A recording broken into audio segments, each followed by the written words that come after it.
Good morning, ladies and gentlemen. Welcome to our weekly Parsha Shiur.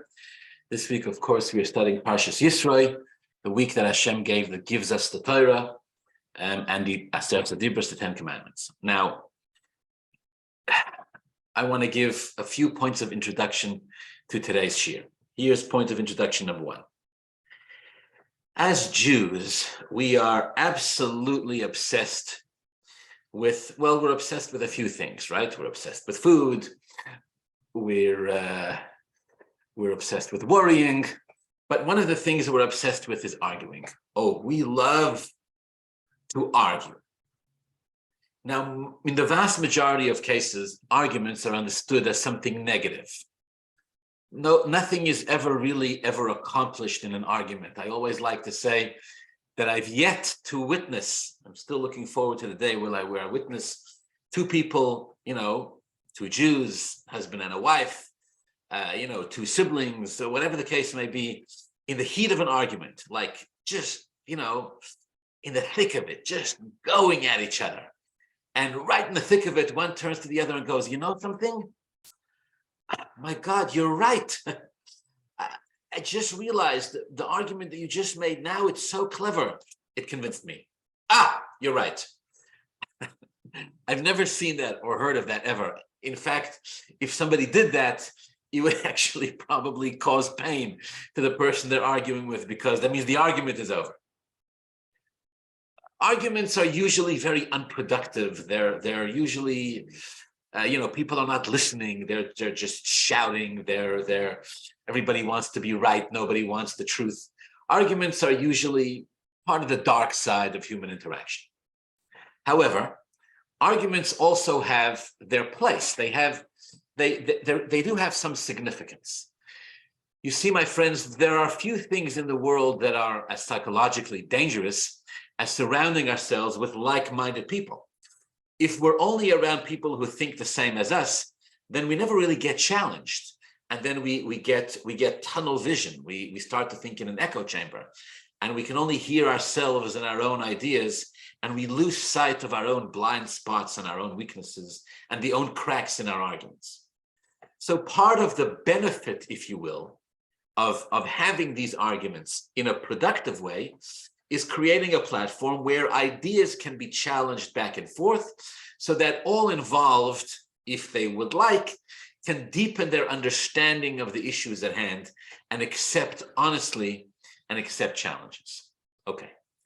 Since the day the Rabbi Shalom has given us the Torah, the Jewish people we're now 3,500 years later, we've not stopped arguing about concepts in the Torah, about how to understand them, about how to apply them, about how to live with them, about, whether to wear this color tzitzis or this size tzitzis, etc., of which, of course, we're all aware.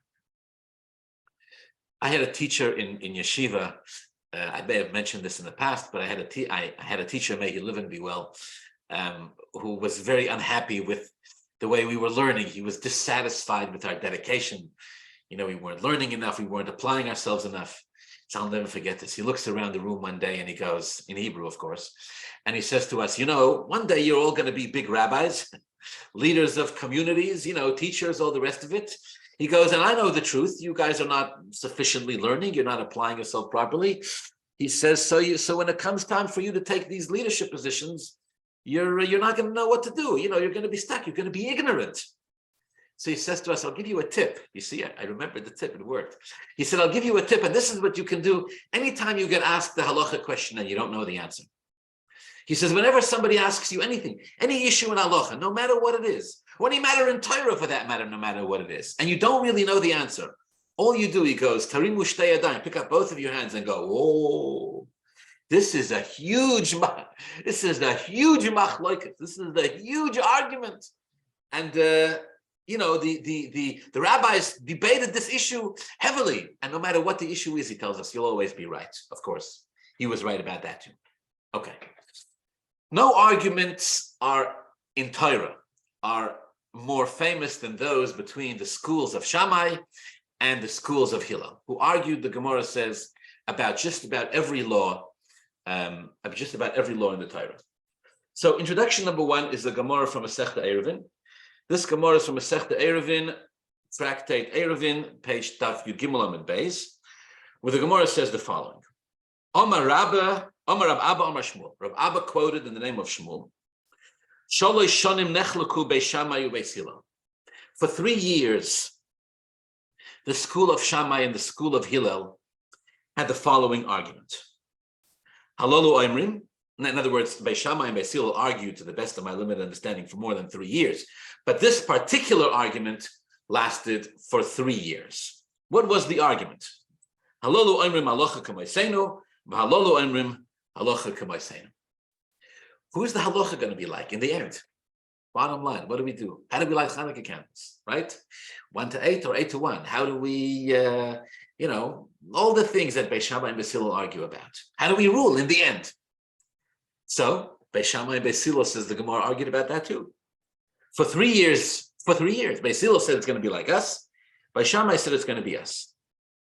Yotzes Bas Koil, this halacha was decided by a voice from heaven and said, quote, Elu ve'elu divrei Elokim chayim hein. Both the words of the school of Shammai and the words of the school of Beis Hillel are the words of Hashem. The halacha k'Beis Hillel, and the halacha will follow the school of Hillel. This, of course, is the halacha in the vast majority of cases. I believe in the hundreds of arguments between Beis Shammai and Beis Hillel, the halacha is like Beis Shammai only in 18 cases, if I remember correctly. But other than that, the halacha almost always follows the school of Hillel. The Gemara could have stopped there, but it pushes the point. If both, says the Gemara, are the words of Hashem, if both have their place in Torah, if neither is wrong or right, rather both express a correct understanding, words of Divrei Elokim Chaim, words of the living God. Okay, so if both are expressing the words of Hashem, then why did Beis Hillel merit that the halacha should be like them? Why? The Gemara doesn't say this, the part that I'm about to say here, but in other places the Gemara actually says that the school of Shammai were machada ditvei. The school of Shammai were actually sharper. They were considered to have more intellectual prowess. They were machada ditvei. They were more on top of their game. They were intellectually stronger. The school of Shammai were intellectually stronger than the school of Hillel, which makes the question stronger. So why were Beis Hillel zoicha that the Torah that the halacha should be like them? The Gemara answers, quote, Mipnei shenoichin ve'aluvin hoyu, because they were easy and forbearing. They were easygoing. They weren't arrogant. They weren't stubborn. They weren't difficult people. They were easy to get along with. They were pleasant. Noichin means they were kind. Aluvin means they were, Aluvin, he translates it here as, our scholar translates it as forbearing. But Aluvin can be understood to mean Aluvin ben and Olvin means they would accept criticism, and not respond. They would take it if somebody pointed out something to them that was unpleasant. They were able to hear it without getting defensive. So number one, Noichen, they were easy to get along with. Number two, Aluvin, they would gladly accept criticism. Number three, says the Gemara, V'shoinin divreihen v'divrei Beis Shammai. They would teach that when they studied Torah, they would quote both their own opinion and the opinion of the school of Shammai. They didn't just teach their own approach. They also taught the approach of the school of Shammai. But not only that, they would actually, when they would discuss the halacha, they would always teach the opinion of Shammai, of the opposing school of thought, before they taught the opinion of the school of Hillel, their own school of thought. They would always say the other opinion first, and then they would say, and then they would say their own opinion. And because of these traits, they merited that the halacha should be like them. This is what the Gemara says. In fact, that's why the commentaries say, that's why in most cases in Mishnah and Gemara, when we have recorded arguments between the school of Shammai and the school of Hillel, the words of the school of Shammai are almost always quoted first before the words of the school of Hillel, because because it's recorded the way Hillel would teach it. The way Hillel would teach this halacha. And Hillel would always teach the words of the opposing school of Shammai before their own. Because of this, they merited that the halacha should be like them. Okay. The commentaries have a very hard time understanding this piece of Gemara. They say, well, what the Gemara is essentially saying is that the school of Shammai, that the school of Hillel were wonderful people. They were easygoing. They weren't stubborn. They weren't arrogant. They were what do they call it? They were self-aware, right? They were able to take criticism. They didn't get defensive. They were respectful. They gave deference to the words of Shammai before the words of Hillel, which makes them wonderful people, right? Which makes them great and holy and perhaps wonderful examples of how a person should live. But in the words of the Beis Yosef, how does that make them right? Or how does that make that the halacha should be like them? Why? What's one thing got to do with the other? So you're a wonderful person, means the halacha is like you. I mean, there are rules in which we determine what a halacha is. Why is the Gemara saying, well, they were such wonderful people, that's why the halacha is like them? It's good to, in other words, it's good to have these moral, spiritual qualities. But how does that make the halacha be like you? Imagine if two rabbis argued today, right? And one knew the halacha, and the other one, didn't know the halacha as well. One was sharper, but the one that was less sharp was a better human being, was kinder, was sweeter, was easier to get along with, was more accepting of criticism, would give deference to the other person's opinion. So you say, okay, because you're a better human being, now the halacha follows you. That doesn't make any sense. Another question the commentaries ask is, we know the halacha is that whenever you have an argument between authentic, authorized people to express an opinion, as a rule, the halacha follows the majority. We know the reason why the halacha was like Beis Hillel and not Beis Shammai is because Beis Hillel had more students, right? In fact, the Gemara says, if I remember correctly, the Gemara says that one day the school of Shammai had more students and they wanted to close the door and decide all the unresolved issues that day because, there were more in the school of Shammai that day. But as a rule, there were more members in the school of Hillel. So the halacha follows the majority. That's why the halacha is like Beis Hillel. All right. The commentaries explain that the Gemara doesn't mean that Beis Hillel had the halacha like them because they had these qualities. What the Gemara means is that because Beis Hillel had these qualities, this opened them up to a deeper, more sophisticated level of understanding, both on a human level and on a spiritual level. And again, many commentaries express the same idea in similar ways. And on the human level, they say, well, Beis Hillel would always very seriously consider the words, the opinion of Shammai. They were able to not let their egos get in the way. They heard it. They heard what Beis Shammai said, and they genuinely processed it. And they were open to accepting it if it resonated. Sometimes it did. Sometimes it didn't. When it didn't, there wasn't an ego involved. It was because they were intellectually honest enough to discover problems with it. And so then the school of Hillel were liberated, if you will, to honestly get into the ideas without it becoming personal. So they would always consider the words of Beis Shammai as well as they could, and then still see if they had any issues, any arguments with it. And when they did, they would argue. Whereas the commentaries say, the school of Shammai, there was an arrogance, if you will, or an air about them, where they sort of disregarded the words of Hillel, didn't take them seriously, or not seriously enough. And so the school of Shammai, in their arrogance, sort of like the famous tortoise and the hare story, sort of in their arrogance would sometimes dismiss legitimate points that the school of Hillel was making, but they just didn't take them as seriously. So Hillel took Shammai more seriously than Shammai took Hillel. And so because of that, they were open to Shammai's arguments, and therefore they sometimes saw through them and argued. And so when they did argue, their arguments actually in the end were superior because of how seriously they took Shammai's opinion. All right, the other explanation is more of a spiritual explanation. The other explanation is because of their humility, they merited more of a siyata d'shmaya. Because they were actually genuinely humble, they merited that Hashem would help them, lead them to the correct conclusion halachically. Right? Sometimes a person can be very wise, and in their brilliance, they can make mistakes, or their brilliance can go astray. Sometimes a person can be a little less brilliant, but with siyata d'shmaya, with Hashem's help, you can reach the right conclusion. So the commentaries explain because of their humility, they were merited more siyata d'shmaya in the sense that the halacha would be like that. Okay, of course, not to discredit the words of Shammai, as the Gemara itself says, "Elo v'elo divrei Elokim chayim." All right, that's introduction number one. Introduction number two. There's a sefer written called Gilgulei Neshamas. Gilgulei Neshamas, we've quoted it before, written by a Kabbalist who lived, I believe, 300 years ago in Italy, called Reb Menachem Azaria Mipanu, or the Rameh Mipanu for short. He wrote the sefer, he wrote many sforim, he wrote a sefer called Gilgulei Neshamas. And in Gilgulei Neshamas, he writes something wild.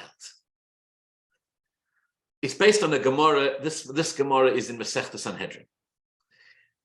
Just very briefly, the Gemara in Sanhedrin is talking about a Possuk in Megillas Rus, where it says that after Rus came to Boaz in the middle of the night, right? Boaz wakes up in the middle of the night, V'hinei isha shecheves margaloisav, there's a woman lying at his feet, and she asks him to marry him, and Boaz says, look, I can't marry you right now, right? Who are you going to find a rabbi in the middle of the night? And besides, there's other things you need to take care of.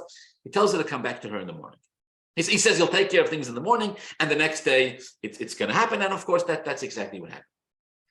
So the Possuk says that he asks her to leave before daybreak, so people shouldn't see them together in the field and start asking questions and get suspicious. He asks her to leave while it's still dark, and he gives her 6 measures of grain. 6 so. And the Gemara in typical Gemara style, chaps, latches onto this 6 measures, 6 so of grain. The Gemara says, what's this business of 6 measures of grain? Besides, the 6 measures were so large, it wasn't normal for a human being to carry that much grain. So the Gemara explains that Boaz was reassuring Rus. Here, Rus came to him in the middle of the night. She wanted to marry him, right? The Mefarshim say she knew that Boaz wasn't going to live much longer and that she was destined to have children from him. And he basically rejected her. He said no. So in order to reassure her, he told her, don't worry, we're going to get married and you're going to have 6 descendants. These 6 descendants, each of which is going to be blessed with 6 blessings. The 6 measures of grain that he gives her is a remes for the 6 descendants that she's going to have, all of which will have these 6 blessings. But will be blessed with 6 blessings. Who are the 6 descendants? David HaMelech, of course, Daniel, Hananiah, Mishael, Azariah, and Mashiach. Okay, all of which were blessed with 6 blessings. Says the Gemara, where do we find that David is blessed with 6 blessings? Listen to this. So the Gemara quotes a Possuk. The Possuk is taken from the part in the Torah. Here, where's the source of the Possuk? Shmuel Aleph, right? Shmuel Aleph, Perek Tezayin, Possuk Yudches, where Shaul is looking for the people are looking for somebody who's going to play music for Shaul HaMelech. The Possuk says like this: Vayan echad mehanorim. So they're looking for a candidate, somebody to play music. Vayan echad mehanorim. One of the Naorim, one of the young men, spoke up. Vayomer, and he says, there's a man called Yishai. He lives in Beis Lechem. Yishai Beis Alachmi. He has a son. Now, in order to convince Shaul HaMelech to hire this man, he touts the young man's. This man, of course, referring to David HaMelech. He touts his virtues. He reads his CV. He is, quote, Yodei Nagen. He knows how to play music. Hibur Chayil. He is mighty in courage. Ish Milchama, a man of war. Novain Dover. He's a man who understands things. Ish Toyar, he's beautiful. V'Hashem imoy, and Hashem is with him. 6 things. Yodei Nagen, he can play. Hibur Chayil, he's mighty in courage. Ish Milchama, a man of war. Novain Dover, he's understanding. Ish Toyar, he's physically and spiritually beautiful. Number 6, Hashem imoy, Hashem is with him. Says the Gemara, the Torah doesn't say, the Possuk doesn't say who was making this presentation to Shaul HaMelech. It doesn't say. It just says Echad me'anorim. Says the Gemara, was a man called Doeg. Doeg was the head of the Sanhedrin. Doeg is Doeg Huadoimi. It's a great Torah scholar in his own right, and a man who is responsible basically for leading Shaul astray. He was the one. And the reason why he is touting the virtues of David, the reason why he's introducing and bringing David to the palace of Shaul, is because he can sense somehow through prophecy that David might be the one to take over from Shaul HaMelech, and so he wants to sow the seeds of jealousy and hatred between Shaul and David, so Shaul will kill David and squash the competition before anything blossoms. Doeg Hadoimi at this point is already planting the seeds of hatred between Shaul and David, which of course later on, this hatred, this jealousy between Shaul and David will explode. The Torah will dedicate many chapters to describing the catastrophe that this turns into. The seed is planted when his name, his identity is presented to Shaul HaMelech as a candidate to come and be interviewed by the king to play music for Shaul HaMelech who's suffering. Says the Gemara, Omar Yehuda Amar Rav, it was, the intent was all Lashon Hara. It was said by Doeg. And all 6 qualities, Yedei Nagin, Gibor Chayil, all 6 qualities all talk about David HaMelech's prowess in studying Torah. Yedei Nagin, he knows how to play music, means he knows how to respond to questions. He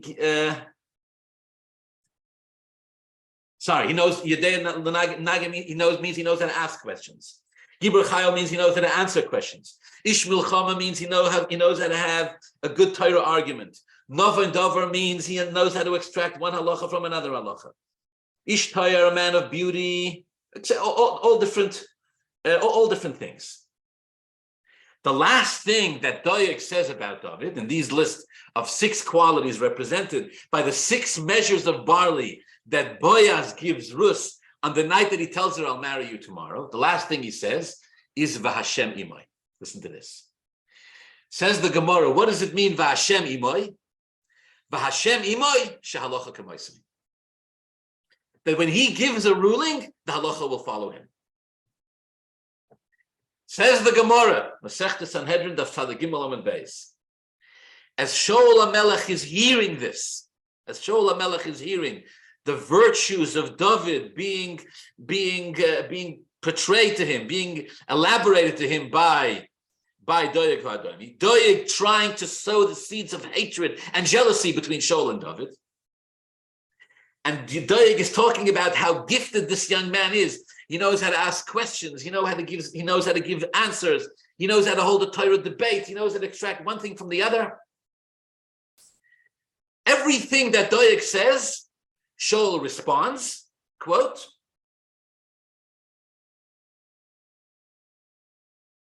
Yehoinus and Beni Kamoyu.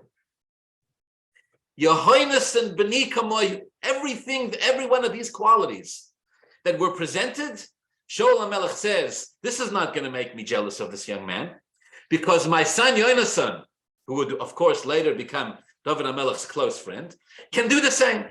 You're telling me David can ask questions, my son Yonasan can do the same. You're telling me he can give answers, he can deduce one halacha from another halacha, he can find the halacha. My son Yonasan can do all the same things. Until came quality number 6, when Doeg said, quote, V'Hashem Imoi, Shehalacha Kamoitoi.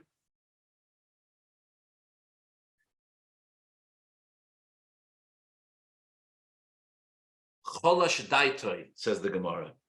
Shaul became disheartened, and he became jealous of David.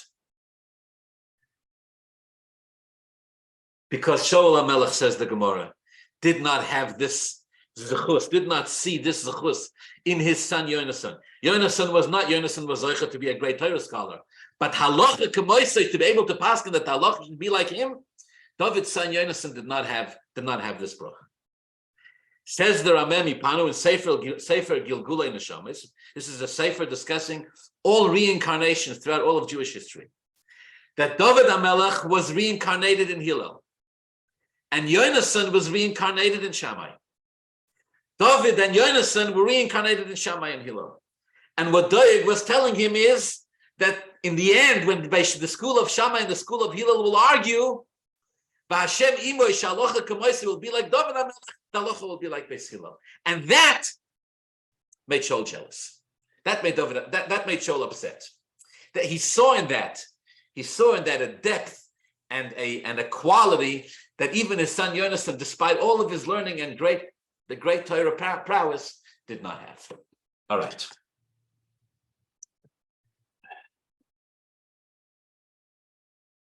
You have a Chumash in front of you. This is a Parsha Shiur. Open up to Perek Yud Tes, Possuk Chof, Parshas Yisro. This is the Possuk right before the Aseres HaDibros begin. Let's just give some context. Excuse me.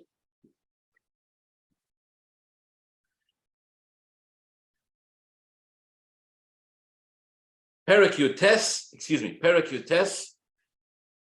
Possuk Yud Tes, Parshas Yisro. So the context here for this Possuk is that the Jewish people are 7 weeks approximately after they've left Mitzrayim.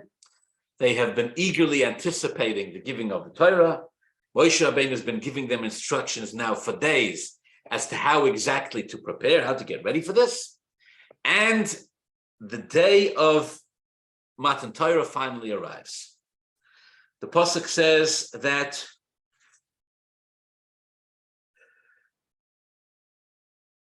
there was koilos ubrokim, there was thunder and lightning. There was anon kaveh, there was a thick cloud on the mountain. But koil shofar chazak moed, and the sound of the shofar was very powerful, and the people trembled.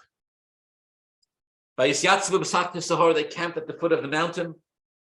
Har Sinai is now full of smoke because Hashem has descended upon the mountain in fire. Vayecharad kol ahar ma'od, and actually the whole mountain quaked, shook.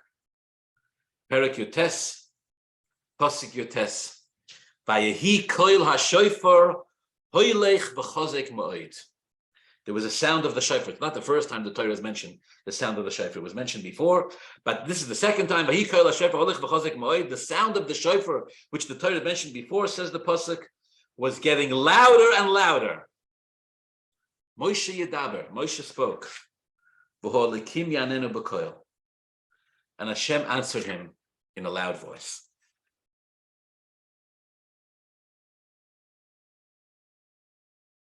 All right. Hashem tells Moshe Rabbeinu to warn the Jews not to climb up on Har Sinai, and within a few psukim after that, the Aseres HaDibros are given, and Hashem speaks to the Jewish people directly, all at once, in the greatest moment of divine revelation in all of Jewish and human history. On the words Holech v'chozek ma'od, that the sound of the shofar was getting louder and louder, Rashi comments very famously that with a human being, the longer you blow a shofar, the more silent it gets because you start running out of breath, you start running out of strength. So the longer you blow, the weaker the sound gets.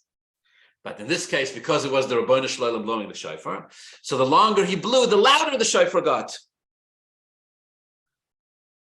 Why did Hashem do it that way? Says Rashi, in order to accustom the Jews, get them used to it slowly. First, the sound was soft, then it built up greater and greater and higher and higher. All right. Says the Baal Haturim. The sound of the shofar was getting stronger and stronger. The words the frame, something was getting stronger and stronger, appears twice in the whole Torah. In all of Tanakh, the expression Holech v'chozek twice. One over here, by the sound of the shofar right before the giving of the Torah. The idach and the other one, the David Holech v'chozek. Shmuel Beis, Perek Gimel, Possuk Aleph. Shmuel Beis, Perek Gimel, Possuk Aleph. Again, this is the context for the other place in the Torah where the expression Holech v'chozek is used.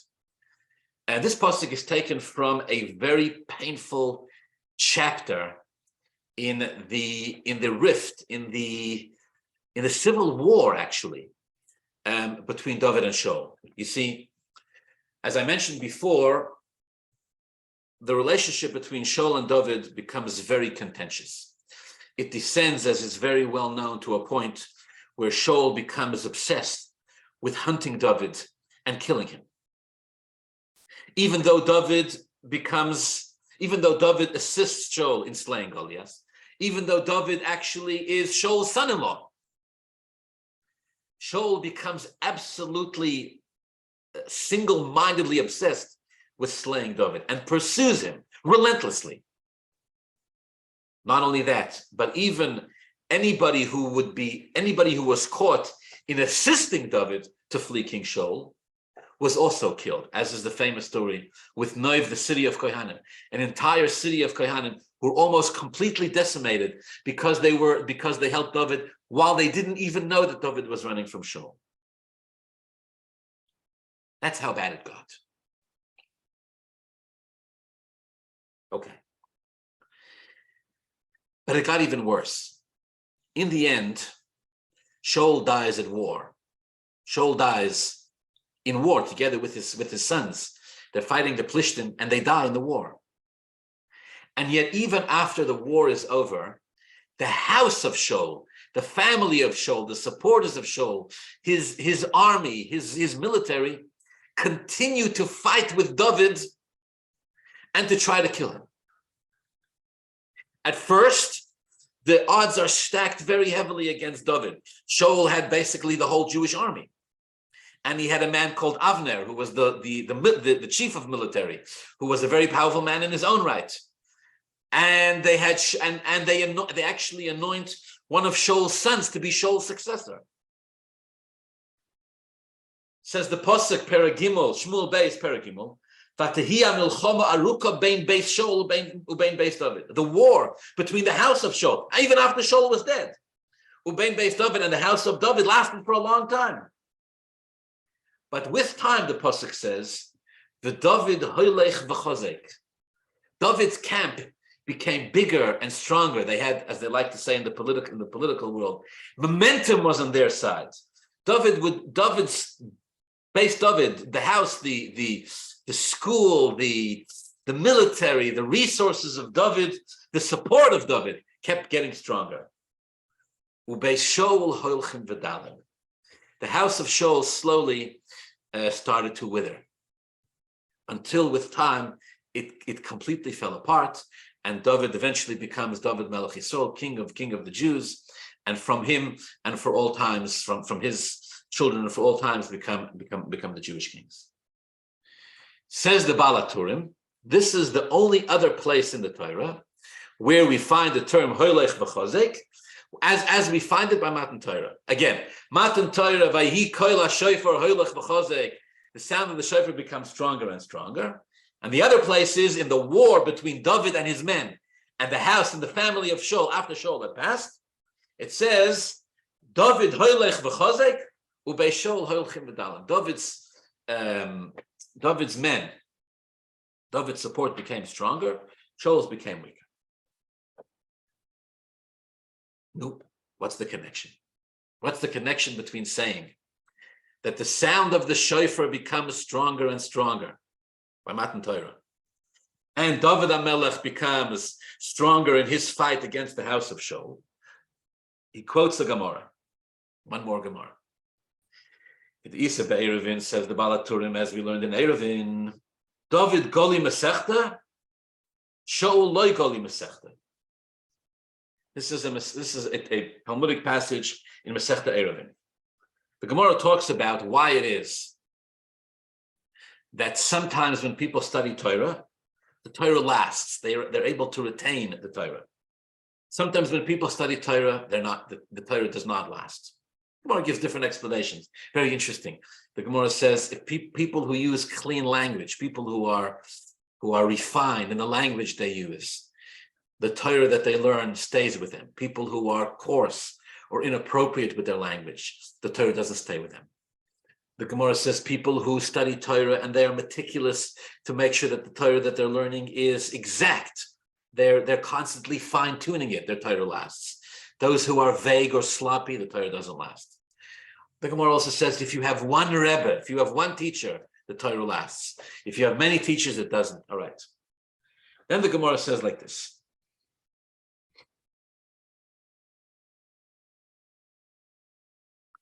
David Gali Masechta, Shaul Loi Gali Masechta. David, quote, elucidated his teaching. Masechta means his teaching, his studies. He elucidated it. And therefore, because he elucidated it, David Gali Masechta Ksiv Be Yereyecha Yiruni V'Yismachu, he merited that the halacha should be like him. Shaul HaMelech Deloi Gali Masechta Ksiv Be El Asher Yifne Yashia. His halachic decisions were inaccurate. What does it mean, Gali Masechta? The commentaries have three explanations. Number one, it says David HaMelech, David and so the Gemara again. The Gemara here is contrasting David and Shaul. The way David learned Torah to the way Shaul learned Torah.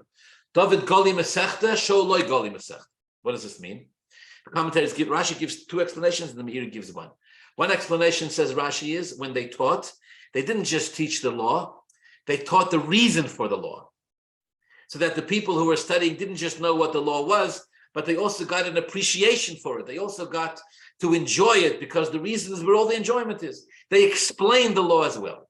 In the school of Shaul, in the yeshiva of Shaul, they didn't do that. They taught the halacha, this is the way it is, and that's the end of it. David Gali Masechta, Shaul Gali Masechta.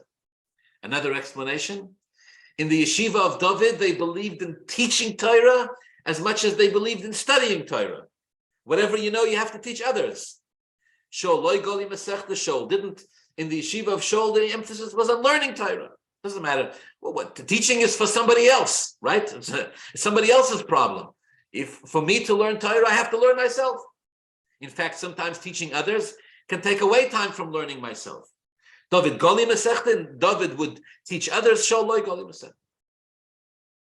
And finally, the third explanation, this one from the Meiri, I find this one very intriguing. It says in the yeshiva of David, before somebody would give a shiur, they would tell everybody what they're going to talk about. They would give what's called the Mara Makoimus, the sources for what the shiur is about. This is because they wanted people to do their homework to study beforehand, so that when the shiur was presented, number one, people would understand better. Number two, they would be empowered to ask and to challenge because they would be fluent in the discussions. Challenging the one presenting, giving the shiur, to have to be on top of their game and know how to think on their feet and be open to questions they may not have thought of. In the yeshiva of Shaul, they didn't do that, right? You know, some teachers take questions, some teachers don't take questions. I give this shiur by a Zoom and I just mute everybody, so I got no problems with any of it. But some teachers take questions and some teachers don't. Usually the teachers that don't take questions, because, I shouldn't say usually, often the reason why teachers don't take questions is because they're a little insecure, right? Don't challenge me. I'm telling you, this is the way it is. Just accept it. And what if you're wrong? David Gali Masechta, Shaul Loi Gali Masechta. The Gemara says this is the reason why the Torah of David lasted and the Torah of Shaul didn't last. Conclusion of the Baal Haturim. The Baal Haturim says, David Gali Masechta Holech v'Chazek. Because David taught Torah in this way, taught Torah in a way where his Torah thrived. It was taught to others. It was taught with reasons. It was taught in a way that empowered the students, not weakened them. Therefore, he merited that his malucha, that his kingdom, Holech v'Chazek, also became stronger and stronger. Shaul Loi Gali Masechta. Shaul did not. Therefore, Shaul's malucha, his kingdom, also weakened with time. The Zehu v'David Holech v'Chazek, and that, says the Baal Haturim, is the reason why the Torah uses the expression David Holech v'Chazek, but Torah d'chsiv be Holech v'Chazek, because David's power, the power of his malucha, the reason why his monarchy has so much strength, is because the Torah that he teaches was also in a way that empowered and that grew. Okay. I think what he's saying on a deeper level, or maybe even on the most simple of levels, is that there's really two ways of studying Torah. One way is where those who study it are empowered. The Torah that they study grows and becomes bigger and greater. More of an appetite is developed. It's an empowering Torah. It teaches the students, it explains it to them, it equips them with the tools that are necessary, etc., to challenge and to grow. That's one way. And that, in general, the Baal Haturim is saying, is David's way. Shaul, on the other hand, taught Torah differently, perhaps because he believed that the will of Hashem needed to be communicated in a particular way, in a defined way, in a stern way. It was less empowering for its students. He either didn't teach it at all, or he taught it without the reasons, or he didn't empower the students to challenge it. And for this reason, the Baal Haturim is saying, for this reason, that's the real reason why Shaul's melucha, why his monarchy didn't last. Whether your monarchy lasts or not, says the Baal Haturim, is determined by how you study Torah. David Holech v'chazek, David's melucha, David's monarchy endured and grew and was more empowered all the way till Mashiach. And he merited that the halacha should be like him, because the way he studied Torah empowered those that it came in contact with. Just like the shofar that became stronger and stronger with time, right before Matan time. All right, this is what it is that he says. Okay, we're accustomed. I want to analyze this for a few minutes. We're accustomed to knowing and understanding, and of course, everybody's heard it a million times, that when you study Torah, you have to study Torah with humility. Of course, can't study Torah with arrogance. Arrogance, in fact, pushes away the Rabbeinu Shalom. Hashem says, I cannot live together with a person who is arrogant. If one wishes to study Torah and to understand the Torah of Hashem and to understand it truly, authentically, one needs humility. The issue is famous, but not as simple as it sounds. I'll tell you why. Because humility doesn't just mean that you accept. Humility doesn't just mean you fold your hands and say, this is what Hashem wants, and that's the end of it. Everybody can do that. That's not the chachma, right? That's not the challenge. The challenge with humility is actually to believe that Hashem wants me to understand. Hashem wants me to use my intellect, and to use my intellect in a humble way. Now, how do you use your intellect in a humble way? If I understand something and you understand differently, am I supposed to say you're right if I think I'm right? That's being intellectually dishonest. Being humble doesn't mean you're intellectually dishonest. Being humble, intellectual dishonesty just means you're not using your brains. So I wonder if sometimes people don't struggle with this, right? How do we actually balance this? You say, well, this is what the Torah says. This is what my Rav said. This is what my Rosh Yeshiva said. This is what, the Possuk says. Okay. Are we supposed to just accept it? Or are we supposed to try to understand it? And what if our understanding brings us to a different conclusion? Now what? So how do we balance the two? Also, not a new question, but an important question nonetheless. Okay, so of course the answer is both. You need to have humility, and you need to use your brains, and you need to, and if your intellect comes to a different conclusion, you need to have the humility to say, okay, I don't understand why this is the halacha, but if this is the halacha, I accept it, and that's the end of it. But there's a deeper point that I want to make here. The humility of studying Torah also means that I need to be humble enough to accept that if Hashem tells me I can understand, in my limited and simple, puny mind, then Hashem is right and I can actually understand it. It's arrogant to sometimes say, don't bother understanding. The Torah is too deep. The Torah is too vast. The Torah is too difficult to understand. We can never understand it truly. It's beyond us. There's an element of truth to it, but there's an element of false ego that sets in there. What do you mean?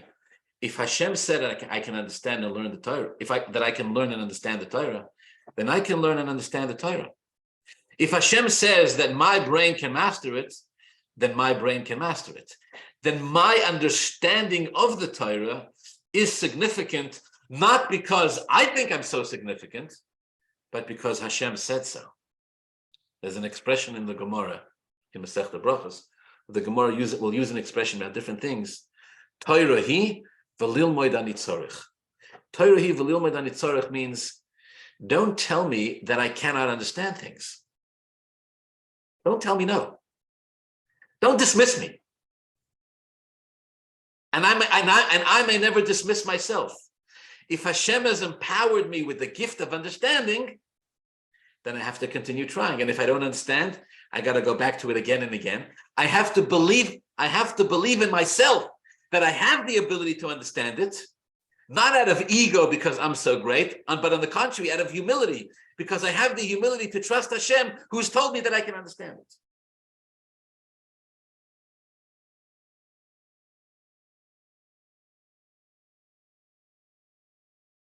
And perhaps on a deeper level, this is what the Gemara means when the Gemara says that this was the difference between the school of Shammai and the school of Hillel. With the school of Shammai would dismiss the school of Hillel, and the school of Hillel would not dismiss the school of Shammai. Why did the school of Shammai dismiss the school of Hillel? Because they were honest about themselves, and they knew they were sharper. They knew they were brighter. So why should I listen to the opinion of somebody who's not as smart as me? Right? If I'm intellectually stronger, so the school of Shammai said, we are machadeditfei, we are sharper. We have to paskin the halacha based on the way we understand. And the school of Hillel said, you know something? You are smarter than us. But the reason why we study Torah with our brains, the reason why we use our smartness is because Hashem told us to. Ve'elu divrei elikim chayim means just like Hashem wants you to study Torah with your sophisticated brain, Hashem wants me to study Torah with my simple brain. And in that sense, we're the same. But Hillel came to this the school of Hillel came to this out of humility. They had to come to it out of humility.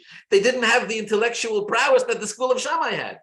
So they had to say, okay, if we're going to measure smartness, we're not as smart. They could have packed their bags and gone home and said, okay, you be the Rosh Hashivas. But instead, they had the humility to say, no, we're going to sit and we're going to study and use our brains to understand, because Hashem says we have to use our brains to understand. They would teach Shammai's words before their own, because they also knew that Shammai were sharper and smarter than they were. And then once they had taught the words of Shammai, they would sit and dissect and say, okay, now does this make sense to us or not? If yes, we accept. If not, we have to challenge it in our own way. And because their intellect was motivated and was infused and was empowered by their humility, by their sense of, because Hashem was the one who had, they believed that Hashem was the one who wanted them to use their brains. Therefore, in the end, they merited that the halacha should be like them. Okay. I believe that this is an explanation of a very famous and puzzling passage in the Gemara. The Gemara says very famously that when Hashem gave the Torah to the Jews, he hung the mountain over their heads. Right? Actually, I studied a medrash last night that explains something to me that I never understood. I was always bothered by this. The Jews were camped around the mountain, and then Hashem lifted the mountain. And he says, if you accept the Torah, good. If not, I'm going to bury you under the mountain. So the technical part of me was always bothered by this. I don't understand. If the Jews are camped around the mountain and Hashem lifts the mountain, how is Hashem going to bury them under the mountain? If the mountain lands, it's not going to touch any of the Jews. The Jews are around it. So I actually saw a Mechilta last night for the first time. I saw the Mechilta says that when Hashem lifted the mountain, the Jews actually gathered and stood underneath the mountain. Now, why they did that is a good question, but that's what they did. So as they're standing there literally underneath the mountain, Hashem says, either you accept the Torah, and if not, I'm going to drop the mountain on your head and you're all going to die. Okay. And the Jews accepted the Torah. And all the commentaries ask, famous question, right? Why is Hashem hanging the mountain over their heads, forcing them to accept the Torah, when the Jewish people already said, Na'aseh v'nishma? They already said, we'll accept it, we'll do it. They already willingly accepted it. Many different answers are given. One of the answers are given is simple. Why did Hashem hang the mountain over their heads and force them to accept the Torah after the Jews had already agreed to accept the Torah? One of the answers is because there's two Torahs. What in heaven's name does that mean? Since when are there two Torahs? Yes, in the commentaries, two Torahs. Torah Shebechsav and Torah Shebal Peh. Torah Shebechsav, the written Torah and the oral Torah. The written Torah, the Jewish people said, Na'aseh v'nishma. We'll do everything that it says there and we'll learn it. When it came to the oral Torah, the Torah Shebal Peh, the Mishnah, the Gemara, the commentaries, all the rest of it, now that you, on a simple level, the chat is, the Jews said, this is overwhelming, right? The written Torah at least is defined, it has a certain size, and that's the end of it. The oral Torah is infinite, it never ends. Now Hashem had to force the Jews. He hung the mountain over their heads, and he said, if you accept the Torah, good, if not, I'm gonna bury you here underneath the mountain. Torah Shebechsav, they accepted. Torah Shebal Peh, they were forced. That's one of the very famous explanations to answer this. Now you think about this, and it's actually incredibly ironic. With Torah Shebechsav, with a written Torah, it's actually not about the person's understanding. Torah Shebechsav, it's the word of Hashem. There's very little, if any, human understanding. In fact, you can fulfill the mitzvah of Limud Torah by saying the words of Torah Shebechsav, even if you don't understand what you're saying, because the words come directly from Hashem. They're just channeled down from. These are God's actual words. Torah Shebal Peh is human understanding. Torah Shebal Peh is the Yid struggling to understand the word of Hashem. Now listen to the irony. So Torah Shebechsav, which is basically just godly, not human. This they didn't accept. No problem. Not the Nishma. Torah Shebal Peh, which is human. Of course, it's not intrinsically human, it's intrinsically godly. But Torah Shebal Peh, the structure of which is the human understanding of it, that the Jews have to be forced into. It's so incredibly strange. Torah Shebechsav, to do what I tell you to do, and don't ask any questions, the Jews say, absolutely, we accept, no problem. Now I tell you to understand, no.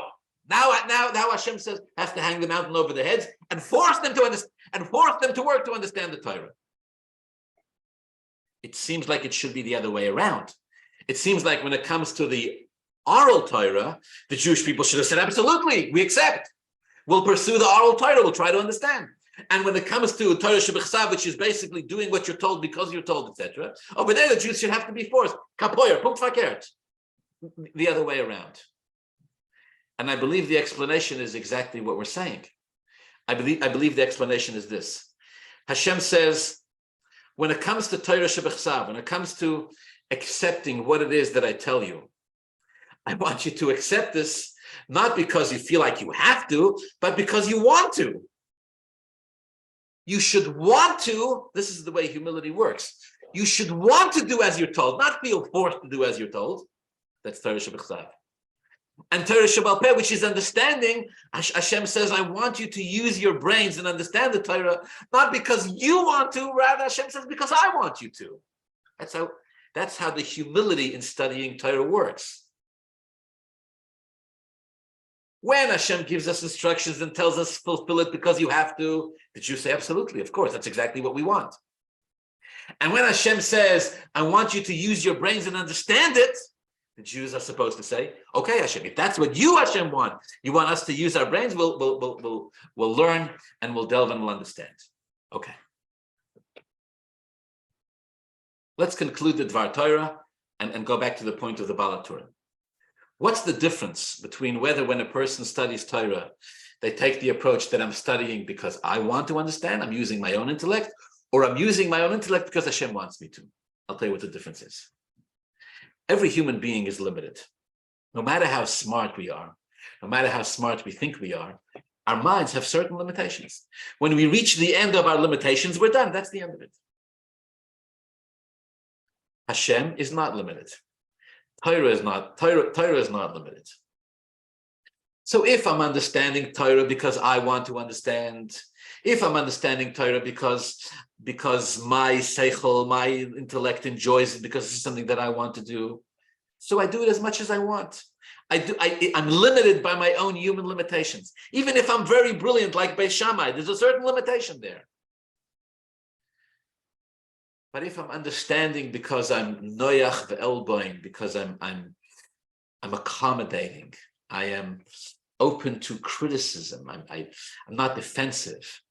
I'm saying the words of my opponent before my own. They're saying the words of Beis Shammai before their own words, meaning they're understanding it. There's a humility that sets in. Whenever there's a humility that sets in, there's a godliness that sets in. When there's a godliness that sets in, then it becomes infinite and it grows and it becomes stronger with time. What the Baal Haturim is saying is that this is the reason why, this is the difference between the rulership of David and the rulership of Shaul. Shaul also learned Torah. But like Goli Masechta, the Torah that he learned was limited. There were no reasons. He didn't feel it was important to state a reason. He believed, this is what Hashem said, and you need a better reason than that. That's it. Hashem said so. But that doesn't empower, that doesn't give you a royalty, a kingship that endures, that becomes stronger. So it's limited, and then eventually it dies. It dies out. And along comes the house of David, Sha'alocha kamoisai, who merits that the halacha should be like him, the Goli Masechta, because as he studies Torah, the Torah is Holech v'Possuk, constantly becomes bigger and stronger and greater, because the humility that he has while he studies it allows the godliness to set in and empower it and become bigger and greater. Again, the Rameh Mipanu, Sefer Gilguli Neshamas is saying, the school of Shammai and the school of Hillel are rooted in Shaul and David. It was the approach of Shaul that gave us the school of Shammai. It was the approach of David that gave us the school of Hillel. And although both are godly approaches, in the end, it was the school of David that merited that the halacha should be like them. Wishing you all a wonderful Shabbos, and thank you very much for being here today.